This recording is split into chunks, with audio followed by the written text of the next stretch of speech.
सब ठगे जा रहे हैं आपकी माया से। इस पाप रूप संसार से सर्वथा रहित प्रभु, ये भारत भूमि अत्यंत पवित्र कर्म भूमि है। ध्यान दीजिए, बड़ा दुर्लभ है। ये भारत भूमि पवित्र कर्म भूमि है। इसमें मनुष्य रूप में जन्म होना तो अत्यंत दुर्लभ है। और मनुष्य जीवन इतना पूर्ण है कि इसमें भगवत प्राप्ति की सारी सुविधा है, कोई भी असुविधा नहीं। अपने परम सौभाग्य से और भगवान आपकी हेतु की कृपा से जो भारत भूमि में मनुष्य जन्म प्राप्त करके अपनी मति गति को असत संसार के भोगों में लगाकर घर गृहस्थी के अंधेरे कुएं में पड़ा रहता है, आपका भजन नहीं करता, आपके श्री चरण कमल की उपासना नहीं करता, वो ठीक उसी पशु के समान दुर्गति को प्राप्त होता है जो तृण से ढके हुए अंधेरे कुएं में जाकर तृण के लोभ से गिर जाए और वहां सड़ सड़ के मरे। भगवान, मैं राजा था, राज्य लक्ष्मी के मद में मतवाला हो रहा था। इस मरने वाले शरीर को ही तो मैं आत्मा अपना स्वरूप समझ रहा था। प्रभु, राजकुमार, राजकुमारी, रानी, खजाना, पृथ्वी का लोभ, यही सब मुझे लग रहा था सत्य है। उन वस्तुओं की चिंता दिन रात मेरे गले में लगी रहती। इस प्रकार मेरे जीवन का यह अमूल्य समय बिल्कुल निष्फल व्यर्थ चला गया। जो शरीर प्रत्यक्ष ही घड़े और भीत के समान मिट्टी का है, दृश्य होने के कारण उन्हीं के समान अपने से अलग भी है, उसी शरीर को मैंने अपनी आत्मा माना, अपना स्वरूप मान लिया और अपने को मान बैठा नरदेव।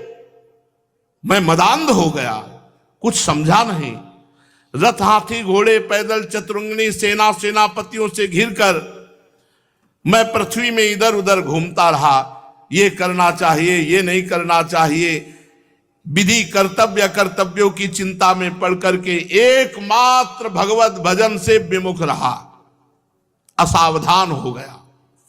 संसार में बांध रखने वाले विषयों के लिए दिन दूना रात चौगुना आशा बढ़ती चली गई। परंतु जैसे भूख के कारण जीव लपलपाता हुआ सांप असावधान चूहे को दबोच लेता है, वैसे ही काल मृत्यु रूप दांतों से एकाएक प्रमादग्रस्त प्राणी को चबा डालता है, काल ग्रसित। प्रभु, जो पहले सोने के रथों पर बड़े बड़े गजराजों पर चढ़कर अपने को राजा नरदेव कहलाता, वही शरीर जब काल का ग्रास बन जाता है तो फेंक देने पर पक्षी खा जाते, विष्ठा बना देते हैं। धरती में गाड़ देने पर सड़कर कीड़ा हो जाता है, आग में जला देने पर राख का ढेर बन जाता है।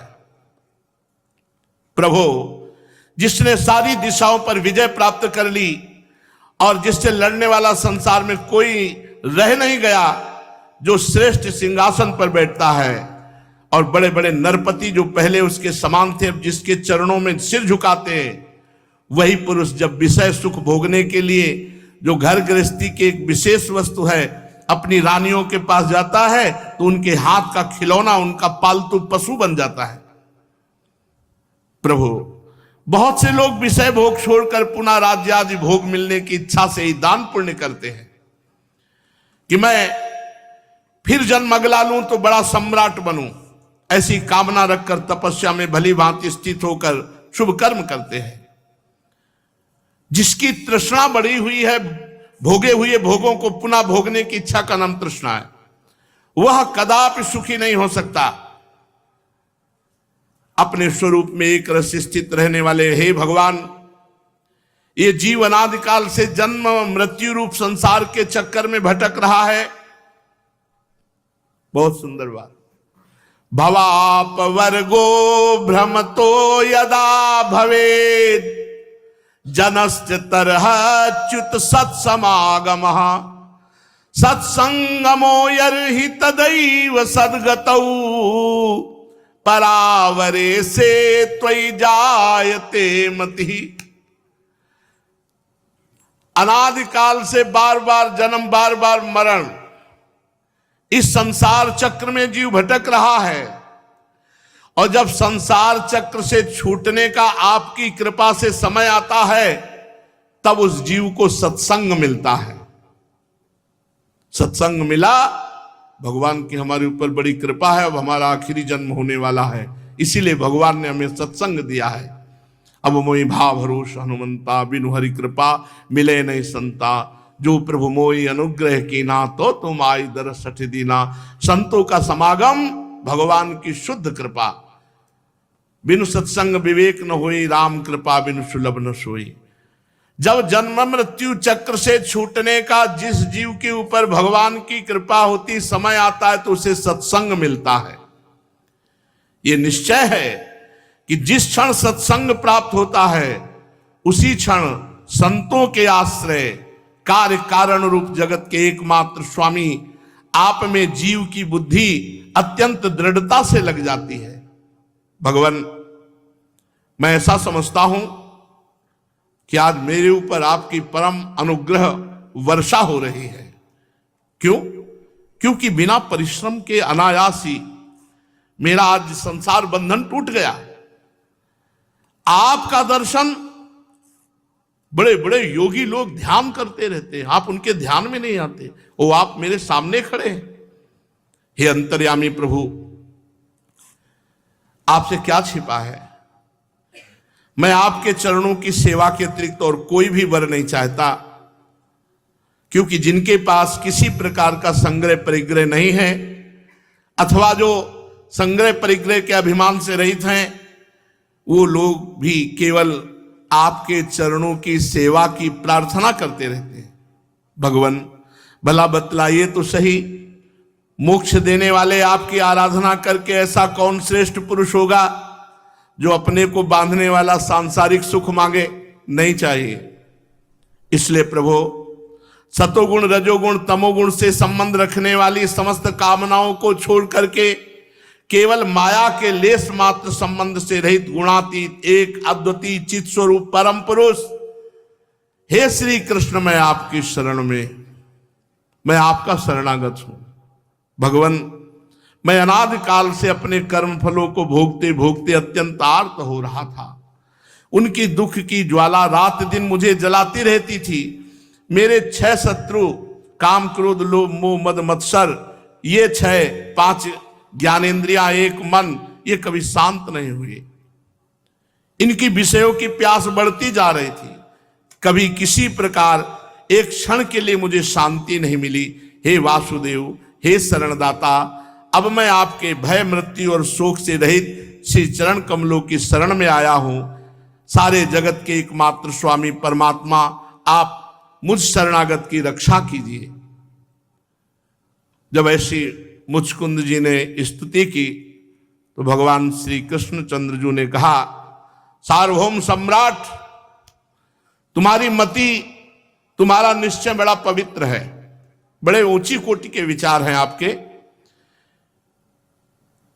मैंने तुम्हें बार बार वर देने का प्रलोभन दिया, फिर भी तुम्हारी बुद्धि कामनाओं के अधीन नहीं हुई और मेरी चरण सेवा की बात की। मैंने तुम्हें जो वर देने का प्रलोभन दिया वो केवल तुम्हारी सावधानी की परीक्षा के लिए। मेरे जो अनन्य भक्त होते हैं, उनकी बुद्धि कभी कामनाओं से इधर उधर नहीं भटकती।